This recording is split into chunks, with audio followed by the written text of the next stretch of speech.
হারলে অস্ট্রেলিয়া, জিতলো অস্ট্রেলিয়া। জি, আমার জীবনে দেখা অন্যতম সেরা খেলার মধ্যে একটা ছিল। এখন সবার জন্যই বাংলাদেশ একটা আতঙ্কের বিষয় হয়ে আমি দাঁড়ায়। অস্ট্রেলিয়া সাপোর্ট করি আর আমি অস্ট্রেলিয়া জিতেছে তার জন্য আমি অনেক হ্যাপি। আজকে অনেক আশাবাদ নিয়েছি যে অস্ট্রেলিয়া জিতবে। হোয়াইট ওয়াশ হলে নিজের কাছে একটু খারাপ লাগতো, কিছু করার নাই, সাপোর্ট করি অস্ট্রেলিয়া। হারলে অস্ট্রেলিয়া, জিতলো অস্ট্রেলিয়া। অস্ট্রেলিয়া তো এই ম্যাচটা হেসে খেলেই জিতে যাচ্ছিল, সেখান থেকে আমার আশাবাদ ছিল অস্ট্রেলিয়া এক বল থাকলেও অস্ট্রেলিয়া ম্যাচ জিতবে, কিন্তু অস্ট্রেলিয়া প্লেয়ারের প্রতি আমার অতটা বিশ্বাস আছে। আপনার এই আশার জন্যই আমরা হারছি ভাই, এটা ঠিক না ভাই। না, সাপোর্ট করতে পারে স্বাভাবিক। আমি অস্ট্রেলিয়া সাপোর্ট করি। অস্ট্রেলিয়া দলটা অনেক ভালো লাগে আমার কাছে। আর বাংলাদেশের খেলা দেখলে আমার প্রেশার হাই হয়ে যায়, কেন ওরা 2 রান 1 রানে বেশিরভাগ খেলা হারে। আমার প্রেশার হাই হয়েছে না, কেন অস্ট্রেলিয়া এক বল থাকার কালেও জিতবে, এটা নিজের আত্মবিশ্বাস আছে। আসতে পারছেন নাকি তাই বলেন? ক্যামেরা আপনি কি মানে স্টেডিয়ামের ওই হাসতে না বললে সমস্যা না। আমি তো বেসিক্যালি অস্ট্রেলিয়া জার্সি পরার কারণেই তো ক্যামেরায় আসা। আমার কারণ না, আমি 18 বছর ধরে অস্ট্রেলিয়া সাপোর্ট করি, কিন্তু আজকে নতুন না। আমার বাসায় আরো 5টা জার্সি আছে। প্রথম 2 ম্যাচ হেরে যাওয়ার পর খেলা কেমন? অনেক খারাপ লাগছে 2 ম্যাচ হারার পর। আমি পারছি না শুধু অস্ট্রেলিয়া মারা আসা। আমি ব্রাজিল না, আমি আর্জেন্টিনা। আমি আর্জেন্টিনা করি, আমি ব্রাজিল করি না।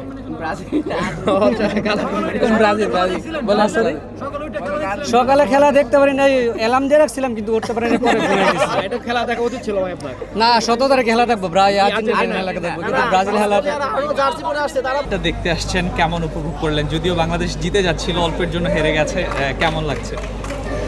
যে আমি এই ফার্স্ট টাইম আসছি, খুবই উপভোগ করলাম, খুবই ভালো লাগলো আলহামদুলিল্লাহ। এর আগে তো আমাদের বাংলাদেশ জিতছে, এখন মানে আপনার একটুর জন্য হইতে পারে না, তার জন্য আমরা আপসেট না। আগামী সময়ে দেখা গেছে জিততে পারে। আজকে বাংলাদেশ যখন মনে হচ্ছিল হেরেই যাচ্ছে, সেখান থেকে এত দূর পর্যন্ত খেলাটা আসলো, ওই টাইমটাতে কেমন লাগছিল, কি ফিল হচ্ছিল?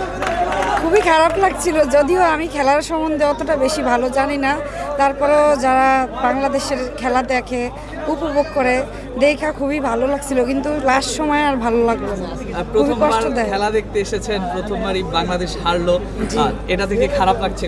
জি, অবশ্যই খারাপ লাগবে, যেহেতু আমরা বাংলাদেশেরই মানুষ। ভাগ্যর উপর নির্ভর করে, ভাগ্যক্রমে হয়নি। ফুটবলে কোন দল সাপোর্ট করা হয়?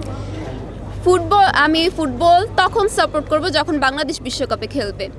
আর হচ্ছে সবাই হয়তো এখন ব্রাজিল, আর্জেন্টিনা, পর্তুগাল এদের নিয়ে পড়ে আছে, তো হচ্ছে ওনাদের নিয়ে কিছু বলবো না।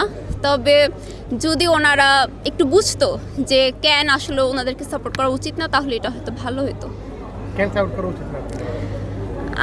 আমাদের এই যে কিছুদিন আগে না, সরি, কত বছর যাবতীয় তো ফিলিস্তিনদের সাথে ইসরায়েলের এত যুদ্ধ। আর্জেন্টিনা তো একদম প্রকাশ্যে অস্ত্র দিতেছে, আর হচ্ছে ব্রাজিল প্রকাশ্যে কি বলে, আমাদের আল্লাহর নাম জুতার মধ্যে লেখা, আমি নিজে দেখছি। তো হচ্ছে এই জন্য আমি আর্জেন্টিনা, ব্রাজিল বা অন্যান্য দল সাপোর্ট করি না, তবে আজকে মোরক্কো সাপোর্ট করছি। কিন্তু মধ্যম অবস্থায় এসে আমরা যে আমাদের তানভীর ইসলাম, সে খুব খারাপ করছে। পাশাপাশি অনিল কাফালি আছে না, ওই প্লেয়ারটারে আউট, জি ওকে আউট না করাটা এটা সবচেয়ে বড় ভুল হয়েছে। এই ভুল হওয়ার কারণে আজকে ম্যাচটা আমরা হেরে গেছি এই জায়গায়। আর পাশাপাশি বর্তমান যে প্রেসিডেন্ট তামিম ইকবাল সাহেব আছে, ওনাকে বলবো যে ইন্ডিয়া কিভাবে প্লেয়ারদেরকে সবসময় স্যাটিসফাই করে, এই জিনিসগুলো খেয়াল রাখবেন। আমাদের দেশে তো এরকম হয় যে একটা ম্যাচ ভালো খেলার পরে আবার তাকে দলে রাখা হয়। একটা ম্যাচ খেলার পরে যদি সে দেখতেছে ভালো, তাহলে তাকে দলে রাখা হবে। জি, আমার জীবনে দেখা অন্যতম সেরা খেলার মধ্যে একটা ছিল, কিন্তু মানে লাস্টের দিকে তাসকিনের ওই 1 ওভারটা আমাদের ম্যাচ হারিয়ে দিছে। আর এর আগে শেখ মেহেদির ব্যাটিংয়ের সময় কিছু বলছিল, are always catches win matches, অনেক ক্যাচ মিস ছিল, এই জন্য বাংলাদেশ এই জায়গায় হেরে গেছে। তারপরে মানে বাংলাদেশ তো আসলে অনেক আগেই হেরে গিয়েছিল, প্রায় 24 বলে 9 রান দরকার ছিল। হ্যাঁ, এটা একদম ম্যাজিক্যাল একটা মোমেন্ট ছিল, একদম। এই ম্যাচটা যদি বাংলাদেশ জিততো, একদম হিস্টোরিক্যাল একটা উইন হইতো। আনফর্চুনেটলি বাংলাদেশ জিততে পারে না। ব্রাজিলের দুঃখটা কি বাংলাদেশ কিছু জি ভাইয়া, ব্রাজিলের খেলা হচ্ছে বাংলাদেশের খেলা ফার বেটার ছিল। Thank you. খুব ভালো খেলছে, কিন্তু আজকের ম্যাচটা বাংলাদেশের কেমন দেখলেন? ভালো, খুব ভালো লাগছে খেলা, ভালো লাগছে, ভালো। শেষ মুহূর্তে বাংলাদেশের তৈরি হয়েছিল, এইটা কেমন লেগেছে? এটা খুবই লাগলো, আবার খুবই এক্সাইটেড এবং আমরা খুশি যে এই বাংলাদেশ ভালো পারফরম্যান্স করছে। একটা সময় মনে হচ্ছিল হেরে যাবে, সেখান থেকে ম্যাচটা এত, এবং আমরা একটা বেশ বড় গ্রুপ ছিলাম, ফুল ফ্যামিলি ছিলাম, কয়েকজন চলে গেছে, কিন্তু তারা এখন আফসোস করতেছে, আমি ড্যাম শিওর। তবে আমরা পারফরমেন্স ভেরি গুড। একটা ওই লাস্টের দিকে তাসকিনের একটা ওভারে ওই কিশোর রান নিয়ে নিল, এইটাই একটু এখানে আমরা আর কি ইয়ে হয়ে গেছি।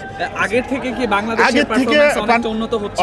অবশ্যই ডেফিনেটলি আমি মনে করি যে এখন ওয়ার্ল্ডের যে কোনো টিমের চাইতে বাংলাদেশ হেলায় খেলায় কেউ বলবে না যে বাংলাদেশ গোনায় ধরবে না, এরকম না। এখন সবার জন্যই বাংলাদেশ একটা আতঙ্কের বিষয় হয়ে দাঁড়ায়। ছিলাম জীবনের প্রথম খেলা দেখার জন্য, জিতলে খুব খুশি হইতাম। তারপরও যতটুকু খেলা হ্যাঁ, না, দেখেছেন খুব ভালো লেগেছে। পয়সা উসুল হ্যাঁ। কিনা? অবশ্যই। আচ্ছা, থ্যাংক ইউ। ম্যাচ বলতে গেলে অনেক থ্রিলার ছিল, লাস্টের দিকে অনেক ভালো উপভোগ করছি, কিন্তু আমরা হেরে গেছি লাস্টে 1 উইকেটে। যদি জিততে পারতাম অনেক ভালো লাগতো। তবে ম্যাচটা পুরোপুরি থ্রিলার ছিল লাস্টের দিকে। তাসকিন যদি 1 ওভারে 21 রান না দিত, 3টা ছক্কা খেয়েছে, যদি এটা যদি না খাইতো, এই শরীফুল 6টা উইকেট নিয়েছেন শেষের দিকে, মুস্তাফিজ অনেক ভালো বল করছে, আমরা মাইটি অস্ট্রেলিয়াকে বাংলা ওয়াশ করতে পারতাম। তবে যাই হোক, বাংলা ওয়াশ করতে পারি নাই। তবে সিরিজ জয় আমরা করেছি। দীর্ঘ 21 বছর পরে আমরা টেস্টে ওয়ানডেতে জয় পেয়েছি অস্ট্রেলিয়ার বিপক্ষে। তো খুবই ভালো লাগতেছে, তবে জিততে পারলে আরও ভালো লাগতো।